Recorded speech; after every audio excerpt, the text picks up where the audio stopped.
Bismillahirrahmanirrahim. Elhamdülillah ve salatu ve selamu ala Resulillah. Sümme ba'd. Esselamu aleyküm ve rahmetullahi ve berekatuh. Allahümme ceal cem'ana haza cem'a marhuma. Allah'ım bu cemaatımızdı özüңdүн rahmatına tatıktуу, rahmatına bölüngön cemaattan kılgın ya Rabbel alemin. Ve teferrukana min ba'di teferruka ma'suma. Bu yerden çıkıp ajragan kezde şeytandın azırgıdan, günölerden saktalgan bendelerden kılgın. Ve la tec'al fina ve la minna şakiyya ve la mahruma. Allah'ım bizin aramızda hiç kimdi baktısız kılbagın, barımızdı baktılуу kılgın. Allah'ım arinal haqqa haqqa varzuqna ittiba. Allah'ım barımızga ak jolda körsöt, ak jolda жүрүү nasip etkin. Ve arinal batila batilan varzuqna ijnaba. Allah'ım batıl aram jolda aram körsötüp, aram joldan saktanууга barımızga jardam bergin ya Rabbel alamin. Allah'ım in kana rizqina fis sema fa anzilhu. Allah'ım meni uğup жатқан bir tuğandardın, alardın katarda bizdin rızkımız asmanda bolsa jerge düşürgün. Ve in kana rizqina fil ardi fa akhrijhu. Allah'ım eğer rızkımız jerde bolsa bizge çıgarıp bergin. Ve in kana rizquna ba'iden fa qarribhu. Allah'ım eğer bizin rızklarımız alыс bolsa bizge jakın kılgın. Ve in kana rizquna qariban fa akthirhu. Allah'ım eğer rızkımız köp bolsa bereke bergin. Allah'ım erzuqnal halala ve barik lana fih. Allah'ım barızga adalından rızkı verip adal rızkımızga bereke vergin. Allahümme ba'id beynena ve beynel harami kema ba'adta beynel meşriki vel maghrib. Allah'ım aramdı çıkış menen batıştı alыс kılgan siyahtı bizde aramdan kılgın. Amin. Urmatlı inilerim, ece karındaşlarım, urmatlı ustazlar. Биздин мындай жакшы лектор болгон, лекция окуган устаздардан кийин кайсы темага киришти мага өтө кыйын болуп калды. Бирок урматтуу мусулман бир тууган, устаздын сабагында биздин иманыбыз кандай дейт. Пайгамбарыбыз саллаллаху алейхи ва саллям хайрул куруни карни, эң алтын кылым менин кылымым дейт. Пайгамбар жашаган кандай алтын кылым болбосун? Саллаллаху алейхи ва салламдын жанында жашасаң, аны менен бирге болсоң, албетте вахий түшкөн кез altın kılım. Sümmellezine yalune, kiyin sahabalardın kılımı. Sümmellezine yalune, andan kiyin tabi'inderdin. Sümme yefşül kizb, andan kiyin jalgançılık, kalpıçılık tarkap başta cerbetinde deydi.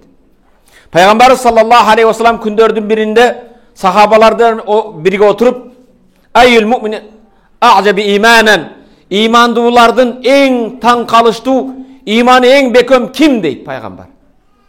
Ne deydi? İmanıga tan kalıştı en bekem kim dese sahabalar oylanıp durup perişteler deydi. Periştelerin imanı kanday bolbosun? Kanday bekem bolbosun? Allah vahiy alıp tutsa, Allah'ın buyruğunu atsa, Allah'da nafs bolbosa. Sahabalardan alda paygambarlar dese, paygambarlardın imanı kanday bekem bolbosun deydi. Allah'ın imanı kanday tan kalıştı bolbosun deydi. Allah'a Cebrail aleyhisselam vahiy düşürüp atsa, Allah'ın buyruğunu atkarıp jatsa deydi.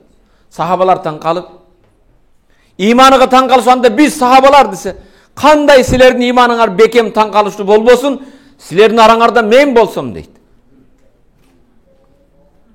Peygamber sallallahu aleyhi ve sellem imanı tan kalışlar alar men bizden kiyin kelet deydi. Alar peygamberdi körmöstön Muhammed sallallahu aleyhi ve sellem kelgen kitepke iman keltirip imanga İslamga hizmet kılуу. Alar inşallah oşol imanı bekemlerden, tan kalıştığı imandardan sahabalarga janında peygamber bolsa, bugün uşunday fitne bolgon, buzukluk bolgon kezde Peygamber sallallahu aleyhi ve sellem aytat: "Badal İslamı gariban ve seyaudu gariba fatuba lil guraba." İslam dini musulmandardın arasında bir çoçun siyahtı. Жаңы kelgen çoçun siyahtı baştaldı. Akırında oşondoy bolup kalat. Bugün çoçun joluk salıngan kızlarımız başkalarının arasında oşondoy çoçunday görünür. Kebirler sövmeymen körsötüyor, şıldыңday. Fatuba lil guraba. Oşol kezde garip bolup, çoçun siyahtı bolup dinini karmagandarga tuba bolsun. Beyiş cannati bolsun. Je bolbosun beyişte tuba darak baraken jannatta annasta jö жүрсөң 100 yıl жүрөт экенсиң. Allah tabarak ve uşunday. Peygamber sallallahu aleyhi ve sellem aytat: "Ümmetime bir zaman gelet. Dinin karmagan, çok karmagan siyahtı" deydi. Din karmagan, çok karmagan siyahtı. Biri kolu kuysa ekіншisiге кармайт. Бирок иманында, исламында бекем болот. Бул жерде намазга тыюу салса тияка окуйт. Ошондой иманын кармагандар пайгамбар саллаллаху алейхи вассалам сахабаларына айтат, алардын ошол кезде динин бекем кармагандар силердин 50-үңөрдүн соогун алат дейт. Дегенде сахабалар, я Расулалла, ошол өздөрүнүн замандаштарынын динини бекем кармагандар, өздөрү менен бирге жашаган инсандардын 50-үнү сооп алабы десе, пайгамбар бал минкум, балким ey сахабаларым, силердин 50-үңөрдүн соогуна ээ болот дейт. Бүгүн ошондой иманды кармай турган болсок, иманга кызмат кыла турган болсок, иманда бекем болсок, канчалаган азгырыктарга көңүл бурбастан, бүгүн урматтуу мусулман бир тууганым, иманга кызмат кылам деп иманда бекем болуу балким 50 сахабанын соогуна жетет экенсиз. Бирок пайгамбар күбөлүккө өткөн 3 кылымдын бирөөсүндө табииндердин бирөөсү мындай дейт. Ажайып заманга келдик дейт. Ким айтып атат? Табиин ким бул? Мен мындай болот деп ойлогон жок элем. Таң калышы ажип ли амрил муъминин, имандуулардын жашоосуна таң калам десе, эмнеге таң каласың? Эмне таң калыштуу болуп жатат десе, табиин айтат, бүгүн мусулмандардын намазга туруп, намаз окуган жери, сажда кылып, Аллах Таалага жалбарып ыйлаган жай намаздары тытылбастан, мусулмандардын баш коюп жаткан балыштары эскирип, балыштары навылышкалары тытылып баштады дейт. Не болуш керек экен? Жай намаздарыбыз тытылбастан, эскирбестен биз эмне уйкуга келдикпи? Урматтуу эже карындаштарым, пайгамбар саллаллаху алейхи вассаламдын сахабаларын көргөн табииндерден бирөөсүнөн бир мисал берейин, андан кийин негизги сабакка кирем. Малик ибн Динар ким экен? Малик ибн Динар деген бул табиин биринчи башталган кезде шурти милиционер болгон экен. Алкаш болгон, залым болгон. Адамдарга зулум кылган, көрүнгөндү дубинкасы менен чапкан, башка кылган, ушундай ичимдикке берилгенмин дейт. Күнөөлөрдүн түрлөрү калган эмес, бар күнөөдө мен биринчи элем дейт. Малик ибн Динар күнөөлөрдүн түрлөрүндө биринчи очуртта мен элем, күнөө кылмышта менин алдыма өткөн адам жок эле дейт. Күндөрдүн биринде үйлөндүм дейт. Үйлөнгөндөн кийин Аллах табарaka ва таала мага бир кыз берди. Кыз перзентиме сүйүүдөн, кызым баскан сайын, эркелеген сайын, бая ичимдигимди таштап, бир аз кызым эс тарткандан кийин мен ичейин десем келип, ичкилигимди төгүп салат, ичем деген башка нерсени алып салат. Кызымдын аты Фатима дейт. Ким экен? Фатимага болгон сүйүүм дейт. Фатима мени ичкенге койгон жок. Ошо Фатиманы сүйгөндүктөн ичкилик ичпей койдум дейт. Фатима үчкө кирди дейт. Мойнума асылган, эркелеген атакем, жаным, башкам дейт. Бирок тилекке каршы осо көзүмдүн кареги болгон менин кызым Фатима 3 жашта каза болуп калды дейт.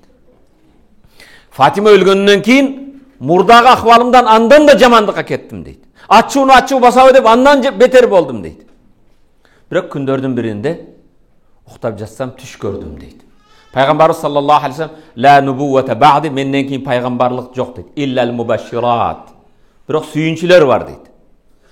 Ва мал мубашшират я Расулаллах? Сүйүнчүлөр эмне десе, ар-ру'я салиха, жакшы түш дейт. Түшүмдө дейт. Малик ибн Динар, түш көрдүм, түшүмдө кыямат кайым болгон сыяктуу дейт. Адамдарды күнөөкөрлөр дозокко карап айдап жатат, менин артымда чоң бир аждар, жылан кууп келатты дейт. Аждар жыландан качам, жай таппайм өзүмдү дейт. Алыстан бир карыган, араң басып бараткан карый аксакалды көрдүм. Жанына чуркалып, атаке, жардам бер. Артымда не бар? Аждар бар, жылан бар, кантип кутулам десем дейт. Аксакал бул тарапка чурка деп жол көрсөттү дейт. Сиз жардам бериң десем, мен жардам бере албайм, өзүм араң жүрөм. Сен могу жака качкын дейт. Бул жака качсам дейт, азапта, дозокто кыйкырган, башкалык кыйналып жаткан адамдар дейт. Жар экен дейт. Дозокко түшүүдөн коркуп, кайра аксакалдын алдына чуркап келип, аксакал жол көрсөт, жардам бер десем, бул тарапка качкын деп оң тарапты көрсөт дейт. Оң тарапка качтым, артымдан аждар келатат. Бир жерге жетейин десем, кичинекей нарселер, Фатима, Фатима, атаңа жет, атакеңе жардам бер, атаң, атаң деди дейт. Карасам, Балагатка жете элек каза болгон нарестелер чуркап, ата деп Фатимам чуркап келди да мени кучактап, менин тиземе отуруп, эркелеп өп, атакей эмне болду деп. Жылан кызым десем, кайткын деп колу менен, оң колу менен ишара кылып, жыланды кайтарып берди дейт. Кийин кызым ушул аятты оку дейт. Алам я'ни лиллазина аману an tahsha qulubuhum li zikrillah. Alam ya'ni lillazina amanu an tahsha qulubuhum li zikrillah. Allah'ın barlığına bilge iman keltirgen bendeler Allah'ını zikir kılgan kezde, Allah'ını estigen kezde, jüröktörü daha korku turgan, jüröktörü jayынан çıga turgan, Allah'dan korku turgan zaman kelbedi degen ayette okudu. Orusçası жетишпейби? Разве не хватит дегендей. İmandууларга Allah'ın zikri turgan kezdе, Allah'ın Kur'an'ı turgan kezdе, bugün Allah'dan korku turgan zamanın kelbedibi? Günödөн arılanbaysınbı деген. Anan kızımdan kızım, siler de ayat bilesiңерби? Бұл Құрандағы аят қой десем, ата біз Құрандағы аятты сілерден жақшырақ білеміз дейді. Қызым менің артымнан қуған аждар емнеле десем дейді. Ата, ал аждар сенің жасаған күнөөлөрүң. Сенің қылмыштарың сені дозок айдап баратты дейді. Ақсақал емнеге мага жардам бербеді. Бұл ақсақал ким десем, сенің сооп иштериң ал өзүгө жарабайт. Эч сени сага жардам берүүгө, сени азаптан кутулууга kudreti жетпеген соғып іштерің бар дейді. Соң ошондой айласыз арзыбаган соғып іштерің бар. Бирок кылмыштарың өтө көп деді дейді. Чочуп ойгондум дейді.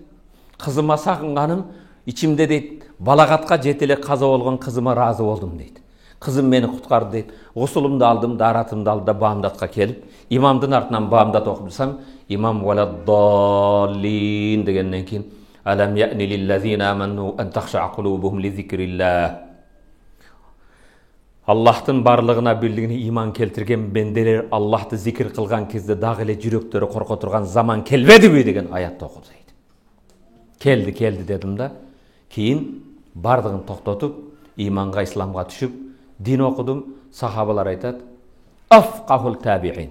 Tabi'inlerin arasında şariat ilimin en düşüngen fakih, atqahum en takvadarı, a'lamuhum bidinillah, Allah'ın din en tereң bilgen tabi'inlerden bolup kaldı. Uşul tabi'in aytat. Haraçtu minel Kufa ilal Basra. Kufa şarından Basra'nı közdey çıktım deydi. Kaydan? Aralığı 450 kilometre Kufa menen Basra. Jol jürüp, mol jürüp Basraga kelsem deydi, peşin namazında jettim. Basra şaharında bir de erkek adam karısı da yaşta hiç kim körünbeydi deydi. Basra şaharında kıymıldagan can yok deydi. Peşin namazına kirsem Basra'da kalk bardığı peşin namazda okuğandan istisqa Allah Teala'dan jamgır talap kılıp ya Rabbim jerlerimiz kurgap ketti. Kaatçılık geldi. Eginlerimiz bolboy kaldı. Maldarımız ölüp ketti. Egintigin çöptörümüz bolboy kaldı. Mehriban zat Allah'ım günөөbüzdü keçire körgünde bizge rızkından berekingden bergin dep istisqa jamgır talap kılıp jatıptır deydi. Peşinde birge okudum. Asırdı birge okuduk. Şam'da birge okuduk. Kuptan namazda birge okuduk. Asmandan bir tamçı tamgan yok deydi. Basra halkı jaratkanga jalbar dua kılıp jatat. Mingdegen, yüzdegen, 10 ming degen adamlar dua kılıp jatabız. Bir de jamgır bolgon yok deydi. Malik ibn Dinar oşol günü tünde meçhitte kaldım deydi. Men çoçummun. Kufa'dan kelgenmin. Tünde tahajjud kezinde Bağımdatqa 1 saat, 1,5 saat kalgan kezde meçhitke birөө kirdi deydi. Dakhala raculun aswadun kapkara kişi eken. Kanday? Afrasun afcaun. Afras murdu pıçık. Afcaun kursağı çoğ. Walaha khirqatan üstüne 2 bölük material jabıngan deydi. Bir material menen avratın japkan, ekincisini üstüge taştap algan deydi. Mescitke kirişmeyle mınday kıl deydi. Ne üçün? Mescitте ешкім бар bu жоқ bu. Mescitті қарады. Қарағаны салла ракатайн хafifatayn. 2 қысқы намаз, 2 рекат намаз оқыды дейді. Қысқы эле. Өте uzun емес. Басыралықтар сияқты пешинен құптанға чейін емес. 2 рекат намаз оқыды. Андан кейін алақан жай. Ya Rab, Ya Rahim, Ya Rahman. Ey mehrimli zat, ey Rabbim. Allah'ım, bendelerin kurga baratat. Jerler kurga baratat. Hayvanlar ölü baratat. Allah'ım bizge 1 saat, bir saat nöşörlögön jamgırыңнан берсең, Rabbim Allah Taalaga dua kılıp жатат дейт. Бул керген мурду пычык, курсагы чоң, капкара, алаканын бетине алпарбастан мурда капкара булут болду дагы чайнектен суу куйган сыяктуу нөшөрлөгөн жамгыр куюп баштады дейт. Дуаны кылып чыгып кетти. Мен жанагын артынан аңдып келдим да, кайда барат экен деп, ал кирген эшикке жерден бир лай болгон топуракты алып белгилеп койдум дейт. Отметка коюп койдум билиш үчүн дейт. Бамдатты окуп, чашке намазын, духа намазын окугандан кийин баягы үйгө келип, бул кимдин үйү десем, Байту Нохас, бул кул саткан адамдын үйү дейт. Кимдин үйү экен? Кул сатат экен. Эшикти такылдатсам, кожоюн чыкты дейт. Мен кул алганы келдим, кулдарыңыз барбы десем, 4 кулду чакырып дагы, моосу ашпоз болот, тамакты жасайт, кыйкыртат, башка кылат, экинчиси уста болот, башка болот, үчүнчүсү жүктү жакшы көтөрөт, 4 кулун мактай баштады дейт. Төртөөнө карасам, кечки мен көргөн жок. Менин максатым кечки мурду пычык, курсагы чоңду табышым керек дейт. Башка кул жокпу десем, жок, башка жок деди дейт. Жок, башкасы жокпу, мага дагы башкасы керек эле, жок деди дейт. Үмүтүм үзүлүп, эми үйдөн чыгайын десем, үйдүн бурчунда камыштан болгон алачыкта кечеги мен көргөн курсагы чоң, мурду пычык, капкара бир жумуш кылып атыптыр дейт. Ошого берилип карасам, кожоюн айт, ал сага жарабайт деди дейт. Жок, мага ошону дедим дейт. Жарабайт дейм. Жок, ошону десем чакырды да, мен алам десең сатам. Бирок алганыңдан кийин өкүнүп, мага кожоюн жарабаган, болбогон кулду сатыптыр деп, мага айып койбогун. Мага претензия кылбайсың. Жок, мен ушун алам дедим да, ошол кулду сатып алып, жетелешип жолдо баратам дейт. Бир аз жол жүргөндөн кийин колумдан кожоюн, эмне үчүн мени сатып алдыңыз деди дейт. Ustası turат эле, повару турат эле, күчтүүсү турат эле, башкасы турат эле, колу гүл болгон кулдар турат эле. Мени эмне үчүн алдыңыз деди дейт. Анан айттым дейт, сени алганымдын себеби тахажжудка келгениңде жаратканга жалбарып алакан жайдың Аллах Таала басыра калкы 4 убакыт намазда ыйлаган бир тамчыны бербей, сен саатан 3 саат жамгыр тиледиң, Аллах 3 саат жамгыр берди. Мындай мени карады. Ла бал вахимта деди дейт. Биздин баткендиктер арабтарга жакыныраак. Вайма кылба деген сөз. Не увеличивай дегендей. Ал мен эмесмин деди дейт. Не экен? Ал мен эмесмин деди дейт. Сен апырты бербе деди дейт. Жок, мен эмесмин деди дейт. Бүгүн биз болсо, менмин дейбиз да. Сиз көрдүңүзбү да? Жок, мен эмесмин деди дейт. Анан мен айттым, жок, сенсин. Сенин дуаңда могу сөздөрүң, я Раб, я Рахим, я Рахман. Айткан дуаларын айтып берсем дейт, могу кыркада элең дейт, келген убактын айтканымды дейт. Мен сөзүмдү уккандан кийин саждага башын койду да, я Рахман, я Рахим, я Ситтир, эй мээримдүү зат, эй күнөөлөрдү жашырган зат. Менин эмне үчүн сырымды ачып койдуң сен? Менин ибадатым, менин зикрим, сага болгон сүйүүм экөөбүздүн арабыздагы сыр эле. Эмне үчүн сырымды бенделерге ачтым? Сырым ачылгандан кийин, могу андай экен, могу дуасы мустажаб экен, дуасы кабыл болот экен дегендей сөзгө калгандан көрө, улуу зат аманатты берген, аманатыңды ала көргүн, сыр ачылгандан кийин мурдагыдай ибадаттын даамы болбой калат. Сырды ачкан зат энди аманатты алгын деди эле дейт. Саждада жан берди дейт. Саждада жан берди дейт. Эмне демекчимин? Бул окуядан алына турган сабак, урматтуу эжелерим, карындаштарым, инилерим, Аллах Таала менен болгон мамиледе Аллах Таала сенин минген машинеңе карабайт. Сенин кийген костюмиңе карабайт. Сенин апапакай бетиңе, жүзүңө карабайт. Сенин мурдуңдун чоңдугуна карабайт. Сенин үстүңдөгү 2 бөлүк материалыңа карабайт. Аллах Таала менен болгон мамиле, инналлаха ла янзуру иля суарикум, бал янзуру иля кулубикум ва амаликум. Аллах силердин сүрөтүңөргө карабайт, Аллах силердин жүрөгүңөргө жана жасаган амалыңарга карайт дейт. Эми жүрөгүңүзгө бир назар таштайлычы. Мойтте эркеги да, аялы да, силердин катарыңа мен да. Биздин Шер Мухаммад устаз айткандай, күзгүгө канча көрүнөбүз, өзүбүзгө окшогон бир чийки бендеге бир жакшы көрүнөйүн, шылдың болбойын деп. Бирок Аллах Таала карай турган жүрөгүбүзгө назар таштадыкпы? Жүрөгүбүздү тарбия кыла билдикпи? Аллах Таала менен болгон мамилебизде эмне экен? Аллах биздин келбетибизге, байлыгыбызга, бийлигибизге, кулдугубузга, же сен таксистсиңби, шофёрсуңбу, бизнесменсиңби, эчтеңеге карабайт экен. Эми айтайын деген маселе, урматтуу эже карындашым, сенин да Аллах менен болгон бир сырың барбы? Иним, байкем, сенин да Аллах үчүн болгон бир сыр болгон ибадатың барбы? Аллах менен бендеге көрсөтпөй, тең тушуңа көрсөтпөй, устазыңа көрсөтпөй, эл көрсүн, кожо көрсүн, рия, показуга кылбастан Аллах разылыгы үчүн болгон бир сырры болгон ибадатың барбы? Хал индака сыррун ма Аллах? Аллах менен болгон бир сырың барбы? Эжелерге бир мисал. Ошол эле табииндерден бирөөсү Нухас деген байга барды, базарга бардым. Байту Нухас базары, кул сатуучу базарга бардым. Кул саткан базарга барсам бир кожоюн, "Хазихи жариятун жамилатун тaqiyatun" бул күң аял. Бул жария деген рабыня. Өтө Кудайдан корккон, таза, пакиза, башка мактап атат дейт. Негизинде кулга да муктаж эмес деп, ушундай рекламаны жакшы кылгандан бардым дагы баягы чору кызды сатып алдым дейт. Чору кызды сатып алып, үйүмө алып келсем, кел тамак берсем дейт, мени сизден да улуураак зат чакырган эле дейт. Мен кожоюнуң болсом, менден улуу сени ким чакырды десем, мен Аллах үчүн нафил орозо кармагымын дейт. Субханалла, не экен? Орозо экен.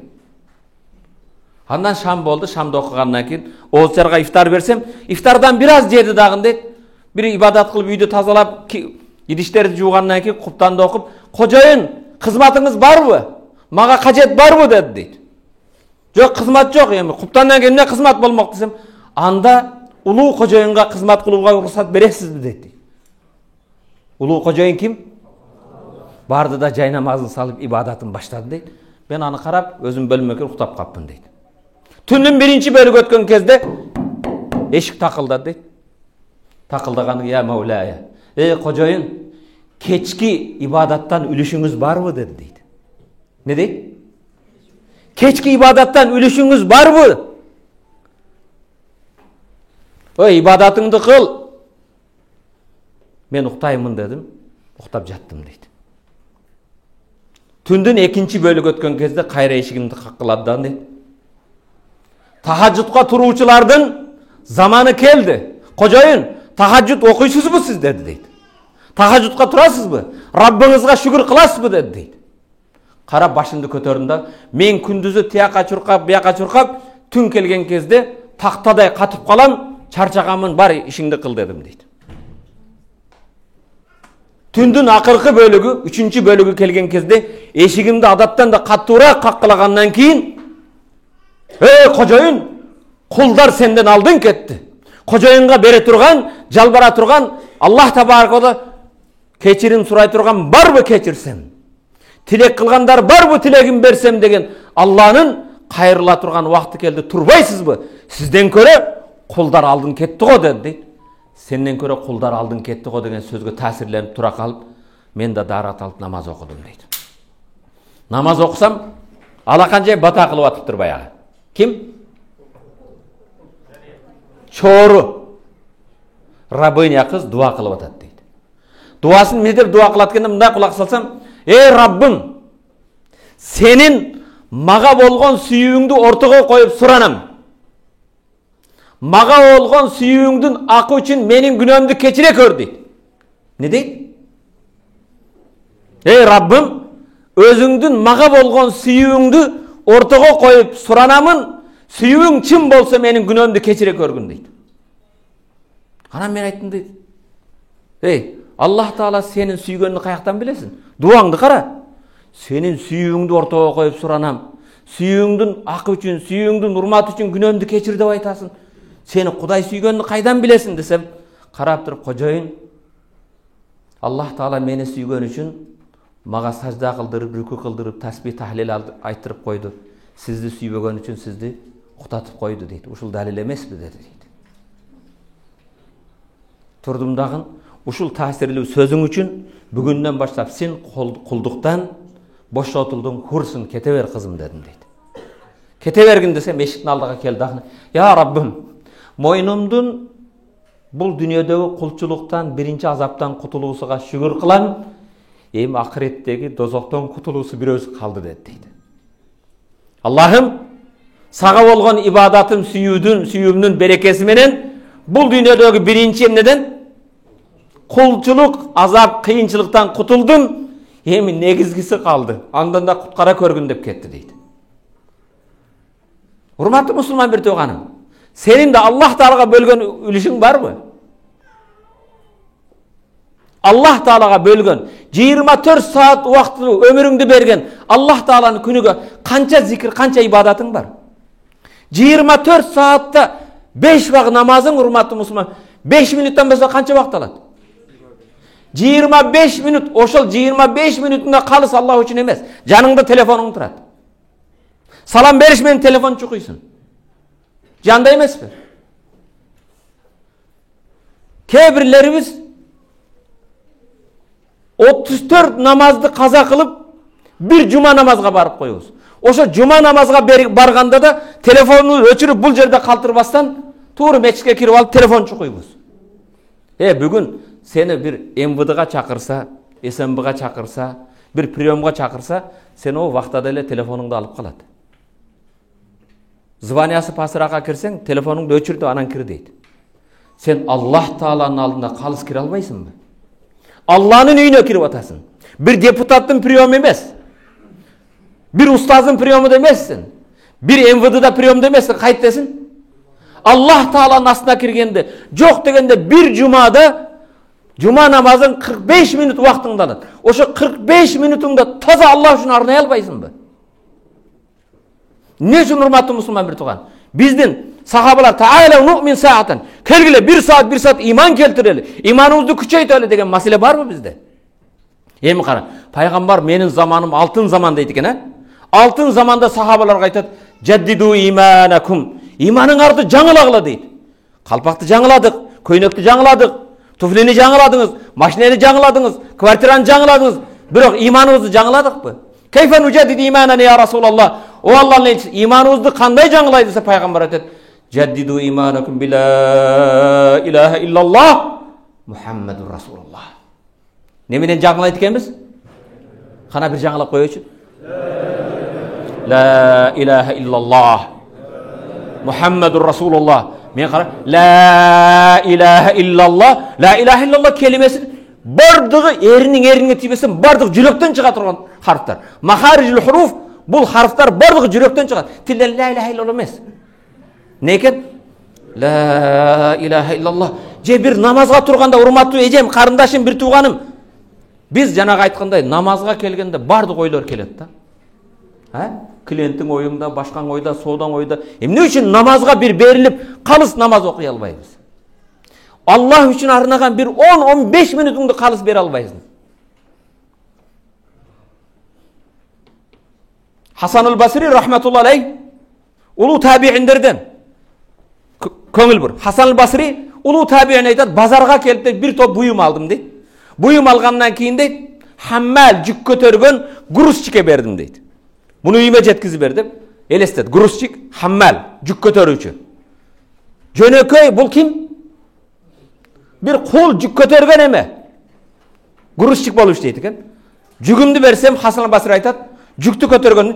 Алхамдулилlah, астагфирулlah, алхамдулилlah, астагфирулlah, алхамдулилlah, астагфирулlah, алхамдулилlah, астагфирулlah, алхамдулилlah, астагфирулlah, алхамдулилlah, астагфирулlah. Allah'a şükür olsun. Estağfirullah, Kuday meni keçirgün. Elhamdülillah, Kudayıma şükür, Kuday meni keçirgün. Hasan Basri meni үйüme çap geldi жүктü deydi. Ap kelgenden keyin janaga emek aytdım dedi. Hammal, sen жүктü ap geldin. Men bir taң kaldım. Sen özüň bir грузчик bolsoň, 1 kilometr oğuzundan elhamdülillah, estağfirullah, elhamdülillah, estağfirullah düşkön jok. Bunun sırrı emne dedin deydi. Sırrı emne dedi sen deydi, mınday dedi. Ya imam dedi deydi. Men жашоодо 2 halattamın deydi. Kança halat eken? 2 halattamın deydi. Allah'ın bergen nimetlerine şükür kılam deydi. Közün var mı? Tilin var mı? Butun basıp atabı, kursağın tokpu, del soğluğun çıkpı. Elhamdülillah. Allah'ın bergen nimetlerine şükür kılalbaya kalgan halatıma astagfirullah. Ne eken? Allah'ın bergenine şükür kılan, oşa Allah Taala bergen nerselerge şükür kılalbagan üçün ne kılam? Astagfirullah deyimin desem de Hasan el-Basri kolumda kıldı. Hattal hammal afqah minke ya Hasan. Ey Hasan, uşu gurusçik dağı senden dindi жақсы düşünüptür dedi deydi. Peygamber sallallahu aleyhi ve sellem eyyül İslam afdal. İslam'daki en afzel nerse nerse? İslam'daki en afzel nerse? En temute ve lisanuka rutbun bi zikrillah. İslam'daki en жақсы afzel nerse? Sen ölgönde can berken kezde tilin Allah'ın zikri menen öldöğünü ölse deydi. Ne eken? Allah'ın zikri menen. Ne için tilimizde zikirge öğretmeyiz? Çocuğunda ne deysin? Yol ki deysin. Yol ki bal ki deysin. Hem ne için? Ya Allah deysin. Estağfirullah deysin. Ya Subhanallah. Ya maşallah. Ne için? Tilimizde nege başka nesine öğretmeyiz? Hurmatlı Müslüman bir tuğan. Tilden nege öğretişimiz gereken? Allah'ın zikirge öğretişimiz gereken. Kara jönöke kebir aytatta. Emi men nege şükür kılatlım adamlar майбак айдап атса, мен болғаным Матизде жүрсем. Құдайыма шүкір қылбайсың бе? Көзің көріп атабы? Құлағың оқып атабы? Тілің сөйлеп атабы? Емне шүкір қылбайсың? Hurmatlı мұсылман бір туғандарым, келгіле, иманда, исламда бекен болу. Ислам жөнөкөй тілмен айтып қою емес. Ислам менен жашоо. Жашоо өтө кыйын, Жоң ойлабы? Үйрөнсек болобу? Ne için Peygamber sallallahu aleyhi ve sellem Tubu ilallah fe inna tubu fil yevm mi'ate marra. Allah'a tövbe kılgılam. Men günüge 100 yolu tövbe kılam deydi. Kança? Peygamberдің günösü yok. Seni menen mağa ümmetine sabak bolsun dep. Tubu ilallah cemiyan eyyuhel mu'minun. Ey imandular barыңар Allah Taalaga tövbe kılgıla. La'allakum tuflihun. Belki oşonda Allah'ın azabından kutulup iyilikке jetersiңер deydi. Allah'ın zikir kılu. Zikir degen ibadat bilesiңер mi? Zikirдің teskerisi ne? Zikir degen ne degen? Ha? Esteu. Karama karşısı? Unutu. Hurmatlı Müslüman bir tuğanım. Sotkana biri 5 10 7'nisi sap koysa ne deysin? Oy rahmat. Oy Allah razı olsun deysin mi? Maşinen жүрüye kısa biri türtüp koysa-çı. Oy spasibo, oy daragoy deysin mi? Rüçken düşüp kalsa kança al berip koysa. Al emi oşonun karşısında sağa ömürdü kim berdi? Rızkını kim berdi? Perzentlerdi kim berdi? Akıldı kim berdi? Zikir degen ibadat var. Zikir degen ibadatka jaynamaz şart emez.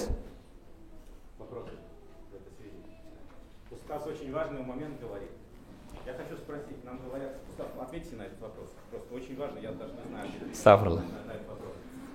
Говорят, что человек наступят такие времена, когда утром ты будешь верующим, а вечером уже неверующим. Или наоборот, будешь ложиться с иманом, утром будешь просыпаться без имана. Есть такие вот вещи. И у меня произошел такой случай недавно со мной. Я очень расстроился. У меня была встреча, я надел самый красивый костюм, сел в машину и поехал. Мы остановились на светофоре, и сзади со всей силы в нас въехала машина сзади. И вот этот телефон, который лежит, мне вот со всего маха вот сюда в лоб заехал, и у меня кровь потекла. Кровь потекла, и вот в этот момент я очень сильно расстроился, потому что потом, когда я анализировал, я подумал, ты о чем думал в этот момент? Ты сказал, что ты можешь сейчас умереть.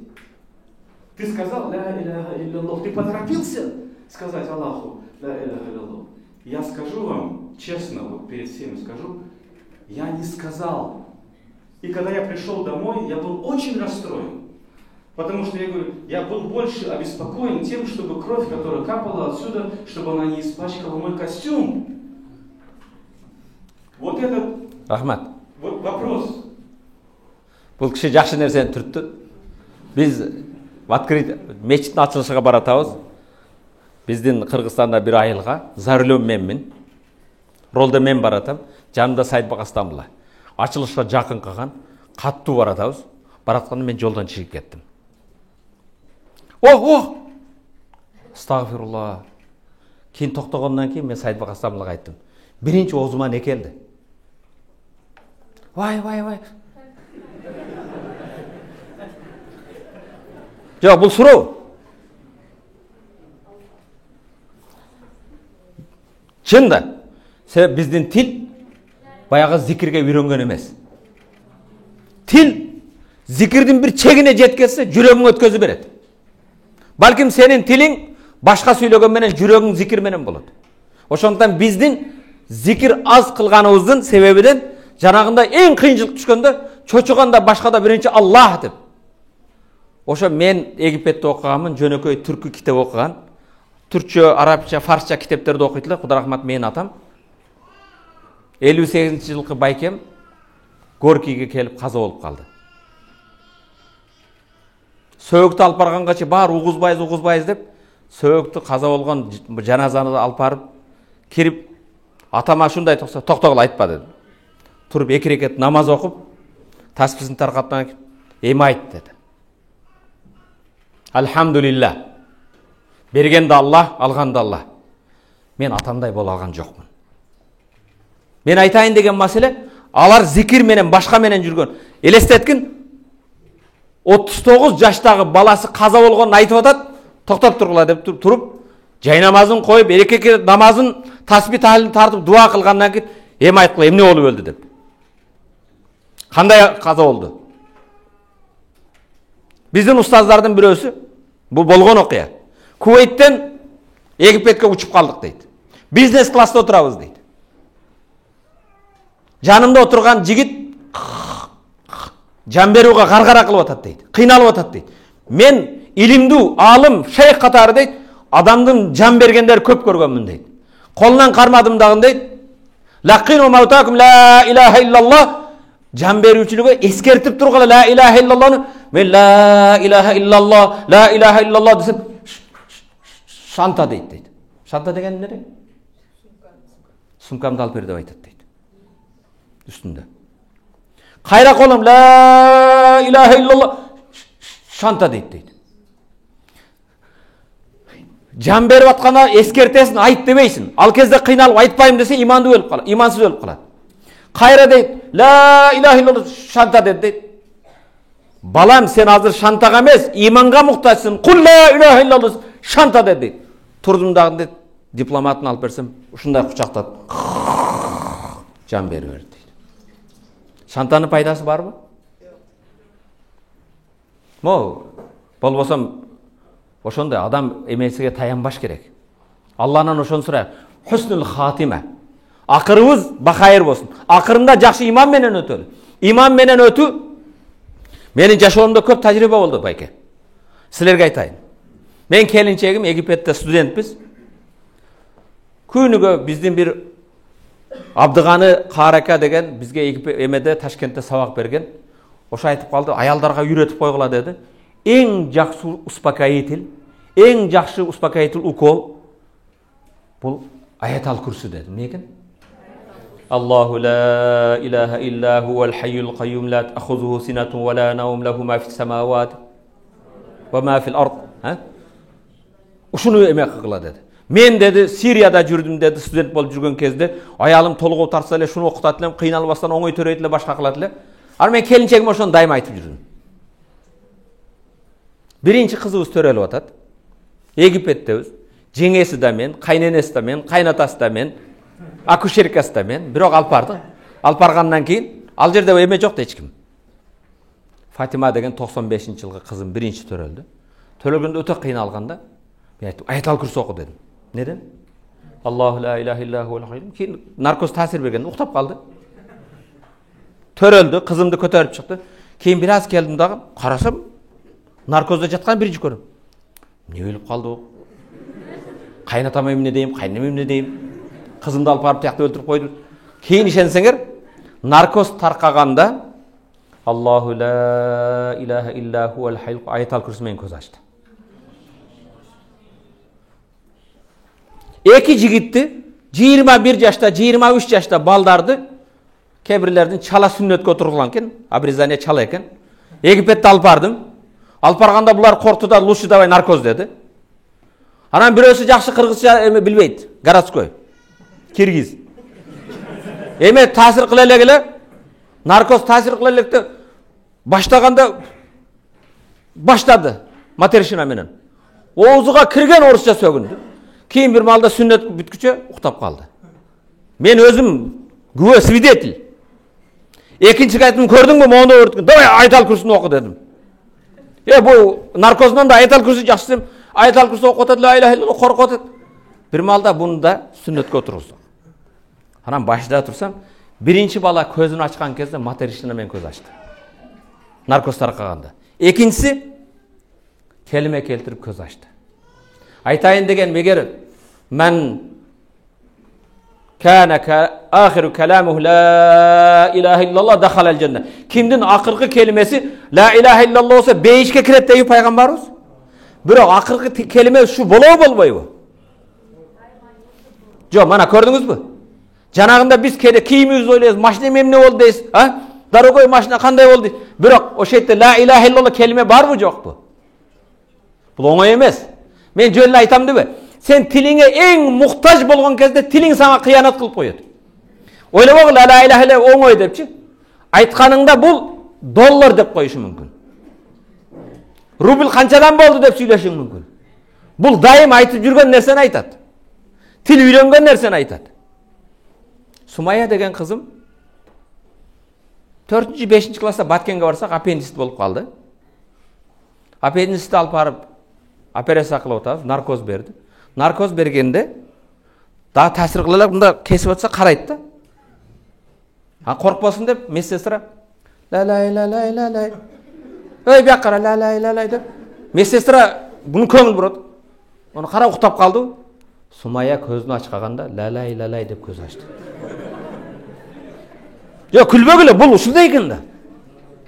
Eğer sen бұл dünyadan la ilahe illallah Muhammed Rasul kelimesi menen көз жумсаң, seni kabırga koygon kezdе, koygonдар 7 kadam baskanda kayra ruhun kelgende, sen uykudan turganday la ilahe illallah Muhammed Rasulullah dep көз açsaң, Munkar Nakir aytат, суроо берилбестен мурда суроолорго жооп бер дейт. Бирок суу жок дейт. Бул оңой жакшы нерсе бекен? Ошондуктан ибадат, зикир деген ибадатты менин bir Шариф деген досум бар, Дунганин. Мастер на все 4 руки деп коет. Машина жасайт. Машинелердин мен ошо Шариф Дунгандан бир сабак алам да. Өзү ким экен? Мастер машина жасайт. Постоянно барсам, астагфирулла, астагфирулла, астагфирулла, астагфирулла. Мен ошонун үйрөндүм. Бул жөнөкөй бир мастер, бирок тилим эмне экен дайым? Астагфирулла, астагфирулла, астагфирулла, астагфирулла. Чай чыкты, астагфирулла, астагфирулла. Tilde үйрөтүш керек экен да. Истагфиру раббакум иннаху кана гаффара. Rabbыңардан истигфар айтып кечирим сурагыла. Иннаху кана гаффара. Ал кечиримдүү. Юрсилус сама алейкум мидрара. Асмандан нөшөрлөгөн жамгыр берет. Ва имдиткум би амвал. Малыңарга береке берет. Вал банин баланы Аллах берет. Эмне үчүн истигфар айтсаң? Ва яжал лакум анхара. Арсыңардан дарыяларды акызат. Бейиштеги мөмөлөрдү берет дейт. Зикир деген ибадат эң оң ибадат. Зикир үчүн жайнамаз шарт эмес. Жайнамаз шартпы? Зикир үчүн дара шарт эмес. Зикир үчүн кыбланы караш шарт эмес. Зикир үчүн күч керек эмес. Аллазина язкуруналлаха кыяман. Алланы кыямда зикир кылуучулар. Ва куудан каадада отуруп зикир. Ва ала жунубихим жамбаштап зикир кылыңар. Зикирдин кыямда болсо болот экен, отуруп кылса болот экен, жамбаштап кылсаңыз болот экен. Азыр эменен чыкканда биздин фондубузга 100 сом деп таштап, мен 100 сом садака кылдым десең болот. 10 сом таштап, фондко 10 сом бердим десең болот. Bir күн орозо кармап, нафил орозо кармадым десең болот. Зикирдин бир эле шарты бар. Зикирдин шарты көп болуш керек. Кандай болуш керек экен? Эки жолу субханалла, ла илаха илlallah деп мен зикир кылдым дебейсиң. Эмне үчүн? Я аyyuhallazina amanu Ya eyyuhellezine amenu zkurullaha zikran kesiran ve sebbihuhu bukrata ve asila. O iman keltirgen bendeler Allah'ın zikir kılga zikran kesira. Ne di? Köp zikir kılgıla. وَسَبِّحُوهُ بُكْرَةً وَأَصِيلًا. Keçeyi gündüz tasbih aytkıla deydi. Zikirдің türleri öte köp. Qanday? Bismillah zikir bi? Subhanallah zikir bi? Elhamdülillah zikir bi? Allahümme salli ala Muhammed zikir bi? La havle ve la kuvvete zikir bi? La ilahe illallah zikir bi? Afdal ma qultu ana ve nebiyyuna min qabli. En жақшы men aytkan söz deydi paygambar. Menden burada paygambarlar aytkan en afzel dua zikir La ilahe illallah vahdehu la şerike lah lehul mulku ve lehul hamd ve huve ala kulli şeyin kadir. La ilahe illallah vahdehu la şerike lah lehul mulk ve lehul hamd ve huve ala kulli şeyin kadir. Zikirdin türleri öte köp.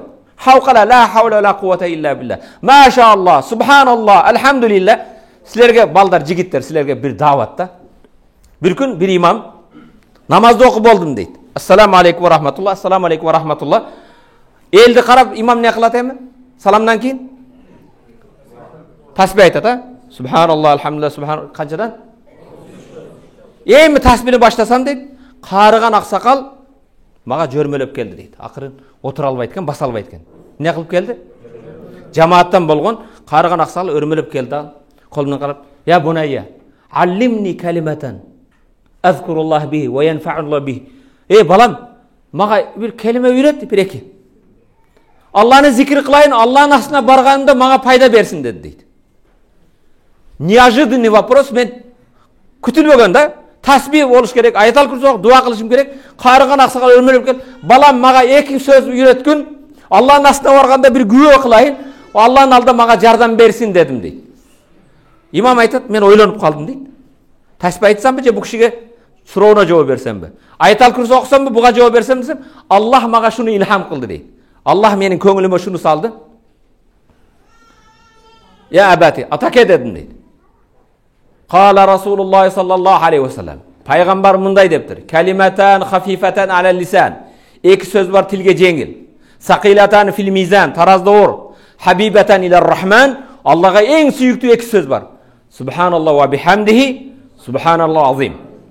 Ata, peygamber aytıptır. Eki söz var. Tilge jengil, tarazda or. Allah'a süyüktü. Subhanallah ve bihamdihi. Subhanallah azim desem. Ya bunayya, la testacil. Balam şaşpa dedi. Men qarımın qaytala dedi. Ne deptir peygamber? Ne deptir peygamber? Eki söz var. Tilge jengil, tarazda or. Allah'a süyüktü. Subhanallah ve bihamdihi. Subhanallah azim. Subhanallah ve bihamdihi. Subhanallah. 5-6 jol aytsam, tamam em boldu deydi. Men jattadım deydi. Keyin aytdı deydi. Peygamber aleyhisselam aytdı. Eki söz var. Tilge jengil, tarazda or. Allah'a süyüktü. Subhanallah ve bihamdihi. Subhanallah azim. Meçitten çıkıp galoşni kiyip attı. Ya balam kel dedi deydi. Peygamber aytıptır de bayağı aytıp atat deydi. Eki söz var. Tilge jengil, tarazda or. Allah'a süyüktü. Subhanallah ve bihamdihi. Subhanallah azim. Uyga kelip, "Oy kampir kel. Çay içesiniz?" Yok, birinci yok. Peygamber aytıptır. Eki söz var. Tilge jengil, tarazda or. Allah'a süyüktü. Subhanallah ve bihamdihi. Subhanallah. Kampirge jattattır. Bir malda kelin uy diyeceğiz. Kelin toktaptır. Pilisosunu döçür. Ne? Peygamber aytıptır. Eki söz var. Tilge jengil, tarazda or. Allah'a süyüktü. Subhanallah ve bihamdihi. Subhanallah. Joluqqanga şunu aytat ekan da. Sırtqa çıksa adamlar turar. Balam kel. Uy çay şunu men davat kılıptır. Joluqqanga ne aytat? Peygamber aleyhisselam aytıptır. Eki söz var. Tilge jengil, tarazda or. Subhanallah ve subhanallah ve bihamdihi. Subhanallah ve azim. Bir gün aksakal orup kaldı. Больницага түштү deydi. Больницага түшкөн кезде медсестра aytat deydi, врач aytat deydi, pol жууганга aytat deydi. Катты оорганда комага түшүп калыптыр. Ne oluptur? Komaga түшкөн bu врачтар же искусственный комага кылыптыр. Кыймылдабасын дарылатып. Bir маалда deydi, başka врачтарды чакырат, невропатологunu чакырат deydi, başkasını чакырат. Komadan oygonsa aytылек başka жаңы bir врач турат экен да. Kepkasını kiyген, kulaktığı başında. Ata asansız dese, Peygamber aytkan deptir. Eki söz var. Tilge jengil, tarazda or, Allah'a süyüktü. Subhanallah ve bihamdihi. Subhanallah azim. Balam ayt deptir. Peygamber aytkan, eki söz var. Tilge jengil, tarazda or, Allah'a süyüktü. Ne eken? Subhanallah ve bihamdihi. Subhanallah azim. Subhanallah dep can beriverdi deydi. Oşonu men can berdi deydi. Bul aksakal bilgeni bir ile hadis. Бирок ошо хадис менен жашады. Ушуну зикир кылды, башкаларга үйрөттү. Сен канча билесиң? Алдың 3 пара Куран билесиң. Турабы? Алдың 3 пара эмес, карылар бар. Куран карылар кол көтөрүп койчу, машалла. Каракелер. Мына, машалла. 1 пара билгендерчи.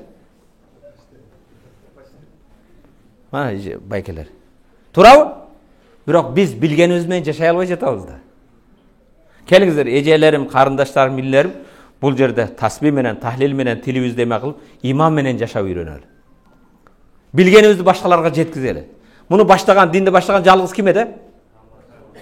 Пайгамбарыбыз саллаллаху алейхи ва саллам. Азыр жер бетте 1 миллиард 700 миллион мусулман. Алар башкаларга жеткизди да. Эми суроо силерге.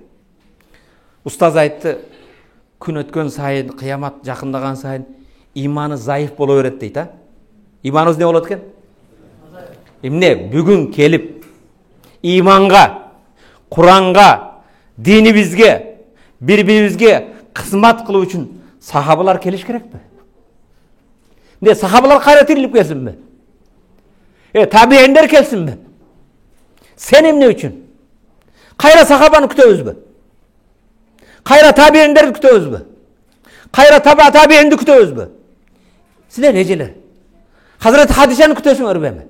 Же Hazreti Ayşe келип кызмат кылсынбы силердин ордуңарга? Кимди күтөбүз биз? Тирилтебизби? Ва ман ахя сүннати инда фасаду уммати фалах ажру 100 шахидин. Ким менин бир сүннөтүмдү тирилтсе, инда фасаду уммати, үммөтүм бузулуп кеткен кезде, ал сүннөтү тирилткен үммөтүмө 100 шахидтин соогуну берем дейт. Пайгамбар саллаллаху алейхи ва саллам газватул Хунейн не деген газва экен? Хунейн салгылашуусунда Пайгамбар саллаллаху алейхи ва саллам барганда Хунейнде мусулмандар жеңишке жетти. Неге жетиптир? Жеңишке жетти. Жеңишке жеткенден кийин Пайгамбар саллаллаху алейхи ва саллам олжо бар. Не экен олжо? Добыча. Алтын, күмүш, төө, кой, уй Пайгамбар меккеликтерге бере берди. Курайштарга бере берди. Ансарлар, мадиналыктарга эч нерсе жок. Не болду? Меккеликтерге алып атат. Меккеликтердин аксакалды Абу Суфьян келип, "Насиби я Расулаллах, менин үлүшүм" деди. Пайгамбар бергиле деди. Ибн Yazid уулума деди. Кызым Хиндке деди, паланчыга деди. Бардыгын берди. Чоң материалга алгандан кийин алтын бар, күмүш бар, башка бар. Жийип алып көтөрөйүн десе, Абу Суфьян көтөрө албайт. Дүйнөнү көтөрө албайт. "Я Расулаллах, бирөөдү айтың мага көтөргүсүн" деди. Пайгамбар эч ким көтөрүп, өзү көтөрсүн деди. Алгандан кийин Абу Суфьян жерге отуруп элестеткен, оор капты. Аран көтөрдү. Талтаңда 5-6 кадам барга отуруп калды. Пайгамбар сахабаларга көрдүңөрбү деди. Бул дүйнөнү алыска алып бара албайсыңар деди. Дүйнөнүн акыбалы ушул деди. Пайгамбар көтөртүп койсо болот эле. Сахабаларга бул жерде сабак берди. Сабак бергенден кийин Мадиналыктарга төө тийген жок, алтын тийген жок, күмүш тийген жок. Мадиналыктар ичинде эме болуп калды. Мухаммад алейхиссалам өзүнүн туугандарына, урууларына, жердештерине бардыгын берди да, кыйналып келген кезде жөлөк болгон, башка берген ансарлар кур калдык деп, ансарлар ар жерде топтолуп алып сөз кылып баштады. Ансарлардын аксакалы келип, "Я Расулаллах, ансарлардын жүрөгүндө бир капалык бар" деди. Пайгамбар саллаллаху алейхи ва саллам, "Сен аксакал катары" деди. "Мен да ансардын бирөөсүмүн да" деди. "Мен да мадиналыкмын" деди. "Ошол эле эмне десе ошондой" деди. Пайгамбар мадиналыктарды жыйна деди. Ансарлар жыйнагандан кийин пайгамбар келип, "Алхамдулилlah ва салату ва саламу аля расулилlah" Пайгамбар Аллах таала хамд сана айткандан кийин, "Я жамаатул ансар". Ансарлар деди. Уккула деди. "Алам такун дулларан". Силер адашып жүргөн коом эмесизби деңер деди. "Фахадани Аллах би". Аллах менин келишиме силерге хидаят бербедиби? Дин эмне экенин билбейдилеңер деди. Силерди иманга баштаган ким деди? "Садакта я Расулаллах, сен келдиң, бизге иман келди". "Силер бир факир, колуңарда жок эмесби деңер? Мен келип бай болбодуңар". "Я Расул, садакта, сиз келгенден кийин биз байлыкка учурадык". "Силер Аус Хазрач болуп бөлүнгөн эл эмесби деңер? Мен келип биримдик болбоду". "Болду". Пайгамбар бол нерсени айтканда сахабалар баарын айтып, "Туура айтасыз" деди. Кейін пайғамбар, егер қаласаңар, Мадиналықтар, сілер де маға шуны айтсаңар болады. Елің қуғанда біз қабыл албадық пы? Елің қалпычы дегенде біз чынчыл демедік пі? Елің саға қарсы шыққанда біз саға жөлек болбадық пы? Ушыларды айтсаңар, сілер де тура айтмақсыңар дейді. Бұл чындық та тура бы? Пайғамбар Меккеге қуды, кім қабыл алды? Ушыны айтсаңар, чындықты айтмақсыңар деді. Бірақ Аллаға қасам, «Валлази нәфси бияди», менің жаным қолында болған Аллаға ант қасам болсын деді. Ей Мадиналықтар деді. Егер деді, елдер Моу өренге түссе, өренді білесіңер да? Моу сайға түссе. Егер Мадиналықтар бұл өренге түссе, мен Мадиналықтар жүрген жол менен жүрмөкмүн деді. Ей Мадиналықтар, қалабайсыңар бы? Меккеліктердің үліші уй болсын, қой болсын, алтын болсын, күміш болсын, сілердің үлішіңер Расулла болусын қалабайсыңар бы деді. Мен сілер менен қой, мен сілер менен кетем деді. Сілердің насибаңар, үлішіңердің Расулла болусын қалабайсыңар бы деді.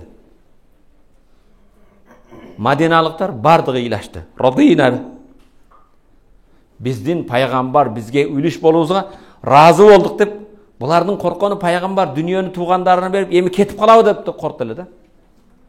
Менің сілер менен болуымды қалабайсыңар бы? Арзыбаған дүниені бұларға бердім деді. Бұлар жаңы иманға, исламға келді. Аларды иманын күчейту үшін, исламды сүйдіру үшін арзыбаған төні, күмішті, алтынды бердім. Бірақ мен Мадиналықтар менен сілер мененмін деді. Бұл ел қайсы жолға түссін, бірақ сілердің артыңарда сілер менен мен бармын деді. Кейін сахабалар бардығы илады. Ансарлар илағанда пайғамбар мындай дуа қылды. Аллахумма архамил ансар. Allahümme erhamil ansar ve abnâil ansar ve abnâi abnâil ansar. Allah'ım ansarlarda dinge kızmat yardım bergenlerdi öz meyrimine rahmatını algın. Bularga meyrimingdi rahmatыңды jadırgın. Kimge? Ekinsi. Ve abnâil ansar. Bulardın baldarıga da özüңdün meyrimingdi rahmatыңды berekеңdi bergin. Ve abnâi abnâil ansar. Allah'ım ansarlardın nevrelerine dağın öz rahmatыңды, берекеңді бергін деп, ансарларға, балдарына, дағы кімге? Неврелеріне дуа қылды. Мен бүгін айтарым, ұшыл жерде қызмат қылауыз деп, Надежда деген Москвада шаарында, үмітіміз, үмметті қайра тірілту.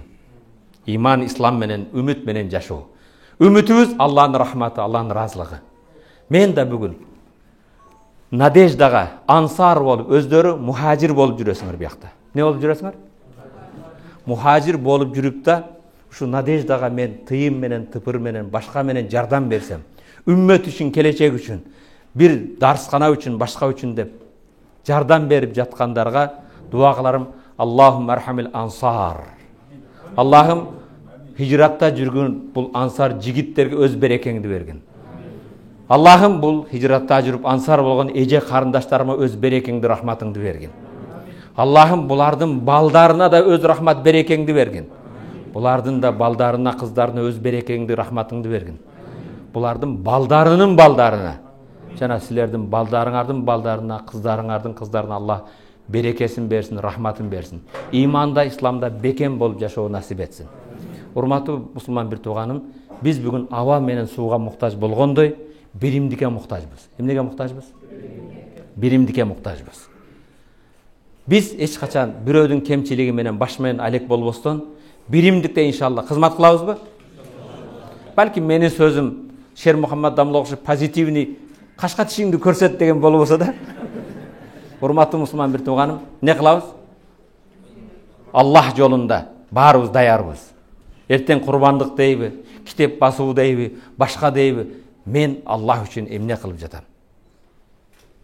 Бәлкім қылғанымызды мен бая бір оқияда айтқандай, сені менің Аллах Тааланың арасында сыр болсын ал.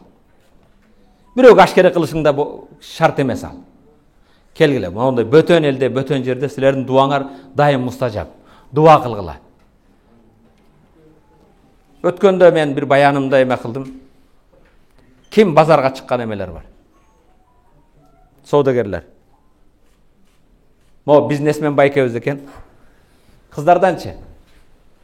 Жакшы соода кылган эжекер ким? Сизби? Калькуляторуңузду алың эле. Мен сөз сүйлөп турам. Эсиңерде калыш үчүн гана. Калькуляторду ачың. 2 көбөйтүү 2. Чыккан санды кайра 2ге көбөйтөбүз. Чыккан санды кайра 2ге көбөйтөбүз. Мен сөз сүйлөп турайын, сиз 25 жолу көбөйтүң чыккан санды. Урматтуу агайынелерим, келиңиздер, биримдикте. Мен айттым, бүгүн биз сахабаны күтпө. Сахаба келбейт.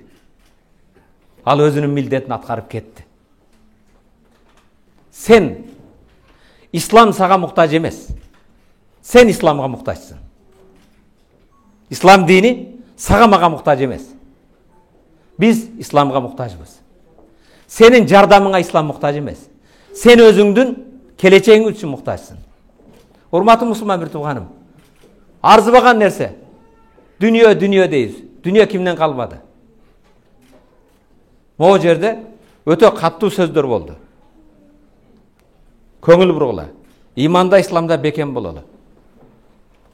Канча чыкты? 25 жолу көбөйттүңүзбү? Канча? 33 миллион 554 миң. Эжелер, сенин соткаңа, WhatsApp-ыңа бир туура эмес шылдыңдаган ушак айың келип калса, бирөөгө жалыбган кур жала келип калса, сенин телефонуңа бир жылаңач кыздын сүрөтү келип калса, бир уят нерсе келип калса, 2 досума да жөнөтүп коёюн, эч нерсе болбойт деп экөөгө жөнөттүм. Эч нерсе болбойт деп атасың. Мен күлүп жатам, 2 досум күлүп койсун дедиң. Ал 2 досуң экөөнө көбөйттү. 25 жолу бөлүшкөндө 2ден 33 миллион күнөө сенин мойнуңа. Senin kolundagi uyulduk telefonun sağa bir jakşılık kelsin, ayat kelsin, hadis kelsin, bir Allah'ın zikri olsun, imanға, İslamға çakırgan bir jakşı kelsin, bölüşkün. Jamandık kelgende sen de toktasın. Uyulduk telefonun var öyle her neseni bölüşe vermekle. Bugün biz telefon deyip nege koldanıp atабыз? Telefonga karaganday Kur'an'a karayız mı? Telefonga köngül burganday başka nerseye köngül burdunuz mu? Eğer biz bugün telefonga jasagan mamileni Kur'an'a jasaganыбызda bizdin ahvalımız başka olmak. Bir günde neçe jol karayız? Eğer Kur'an telefonunlarga bir hazır bir var. Programma var. Açkanında Allahümme salli ala Muhammed. Ne eken? Allahümme salli ve sellim ala nebiyina Muhammed. Allahümme salli ve sellim ala nebiyina Muhammed. Telefonunu da açsan, ay bir açkanında ne kıladı eken? Salavat aytat. Sen de oşontup koysan bolo. Ha sen telefon açkanda ne körünüp atat? Kegele urmatlı musulman bir tuğan. Ar neseni bölüşbögülü. Kıyın beken, jaman beken. Addali lil hayri kafa'ilihi. Jakşılığa ündögen adam oşo jakşılıkты kılganday soğup alat. Jamandıkты kılgan adam oşo günöge sebep bolat. Eki adamga taştap koyup jırga oturasın. Manetте болгон нерсе азыр Кыргызстандан кайра өзүңө келет да. Баягы Якутиядан келет, биягы Америкадан келет, биягы Европадан келет. Неге эле бөлүшөбүз? Нени бөлүшүп атабыз? Карачы телефонуңду эң көп бөлүшкөн нерсең эмне? Аман болуңуздар. Убактыбыз болуп калдыбы? Канча болуп калды? Я. 8:30 болду. Biraz. Рахмат, аман болуңуздар. Аллах Таала баарыңарды угуучу бенилерсин, уккан аят, хадиске амал кылуу насип этсин. Кээ бир нерсеге мындай токтолуп коюңуз. Тез көз жүгүртүп өтүп кетем. О адам атанын балдары, Хава эненин кыздары. Адам атанын кесиби эмне болгон? Ким айтты ушул? Адам атабыз дыйкан болгон. Эгин эккен, будай эккен, арпа эккен, жүгөр эккен. Ошондуктан эгер бүгүн сен кээ бир жерде дыйкандык кылсаң, намыс кылбагын. Адам атабыз эгин эккен кезде Хава энебиз жанында жардам берген. Кетменин алып келип суугарып башка кылып. Бул жумуштун эч бир уяты жок. Намыс кылбаш керек, уят болдум деп башка кылбаш керек. Адам атан кийин пайгамбар кайсы пайгамбар бар? Нух пайгамбар инженер болгон. Конструктор болгон. Nuh пайғамбар жыгач ұстап алған. Кемені кім жасаған? Сен бүгін жыгач ұстап алып, біреудің үйін оңдап атсаң, плотниктік қылып атсаң, уялбайды қой. Намыс қылба, сен Nuh пайғамбардың жолын жолдап атасың. Nuh пайғамбардан кім? İdris aleyhisselam. İdris aleyhisselam ne жұмыс қылған? Тигүүчү болгон эже карындаштар, сегиштеткенден уялбагыла. Сен эркек мен тигенби деп уяласыңбы? Сени менен мен киммин Идристин? Вазкур фил китаби Идриса иннаху кана набийян сиддиqa ва рафа'наху маканан алiyya. Куранда Идристи зикир кылгын, ал эң чынчыл пайгамбар болгон. Дагы аны эң жогору бийикке көтөрдүк. Эмнеге жогору бийикке көтөрдүк? Чынчылдыгы эле үчүн эмес. İdris aleyhisselam bugünkü tigүүчүлөр ne дейсиңер? Швеялардан өзгөчөлүгү ар ийнени сайганда субханалла, ар ийнени тартканда алхамдулилла. Субханалла, алхамдулилла, ар ийне сайганда зикир кылат экен. Ошондон Аллах та варафа'наху маканан алiyya. İdrisти эң жогору мекенге көтөрдүк дейт. Сен да Идрис пайгамбардын даражасына көтөрүлөм десең, топчу тигип атасың, башка кылып атасың, Аллахтын зикри менен бол. Бол Швеядан башкадан уялбагыла. Эмне тиксе, пайгамбардын жумушун кылып атасың. Врач жигиттер бар, машалла. Медсестралар, бул Иса алейхиссалам врач болгон. Ооруларды дарылаган. Сенин жумушуң уят эмес. Буга намыс кылбаш керек. Пайгамбардын ишин аткарып атасың. Сварщиктер, темир менен иштегендер, машалла. Дауд алейхиссалам. Bizde kırgızlar maşinasa Davud'u koldaсын deydi. Allah koldaсын, Davud kant koldaydı. Davud paygambar temirçi bolgan. Eğer svarka menen temir menен işlesең, намыс кылба сен. Уялбагын. Sen paygambarlardын жумушун аткарып атасың. Да кайсы пайгамбар? Муса алейхиссалам кой кайтарган. Пайгамбар саллаллаху алейхи вассалам айтат, Аллах таала эч бир пайгамбарды жөнөткөн жок. Эгер жөнөткөн болсо, ар бир пайгамбар кой кайтарган дейт. Кой кайтарып койчулук уятпы? Сахабалар deydi, ya Rasulullah siz de koy kaytarganmısınız? Men deydi, Mekkeliklerden arzuvagan pıştagı üçün, sır üçün koy kaytaratılım deydi. Çirip kalgan, üstü pangdap kalgan sırlar üçün koy kaytaratılım deydi. Daha kaysı paygambar? Süleyman aleyhisselam maşallah. Onun kesmi yok bu. Kimnin balası? Süleyman aleyhisselam askerleri menen jaldatlarını ötüp barasa bir aksakal dıykan karap durup Maşallah mülkü Süleyman ibn Davud. Davud'un balası Süleyman'ın mülkünü kara, baylığın kara, sakçıların kara, askerlerin kara dese dıykan mıntip dur. Ya Nebiyallah, o Allah'ın peygamberi Süleyman. Süleyman Aleyhisselam nesiga taң kalып atat? Allah'ın bergen baylığını kara sizge edeptir da. Dese Süleyman Aleyhisselam dıykan karab aytat. Bul mülktün bardığı kalat deydi. La tasbihatun indallah. Allah'ın alda bir tasbih deydi. Süleyman'ın mülkünün kança ese jogorу turadi. Bular bari kala turgan nerse, ol tasbih kıyamatda paydasını beredi deydi. Урматтуу эже карындаштарым, бардык пайгамбарлар ошондой кызмат кылган болсо, жумуш кылган болсо, жасаган ишиңде эч намыс кылбагын. Бир нан жеш үчүн канча адамдын кызматы көтөт. Навайчы бар, тандырчы бар, дагы комбайнчы бар, эгин эккен бар, суу койгону бар, башкасы бар. Андай боло турган болсо, кээ бирлер дворник болуп бир жерди тазалап атасыңбы? Эмне уяласың? Эгер мана шаардагы дворниктер 2 күн ишке чыкпай койсо, шаар сасып кетет. Тазалык имандын нерси дейбиз? Тазалыктан эч уялбаш керек. Чеке тер менен пайгамбар саллаллаху эч бир бенде өзүнүн эмгеги менен жеген рызкыдан, оокаттан жакшыраак, адалыраак эч нерсе жей албайт дейт. Чеке териң менен. Sen бирөөгө жүк болбо, эң кылабы дейт. Үммөтпүз а? Үммөттүн денесиндеги бир шал болуп калган иштен чыккан мүчө болбо. Үммөткө жүк болбо. Жаштар дайым айтып келем, жаштык плюс боштук барабар кылмыштын күнөөнүн башталышы. Формула. Жаштык плюс боштук бош болбогула, китеп окугула, зикир кылгыла, ибадат кылгыла, аман болгула.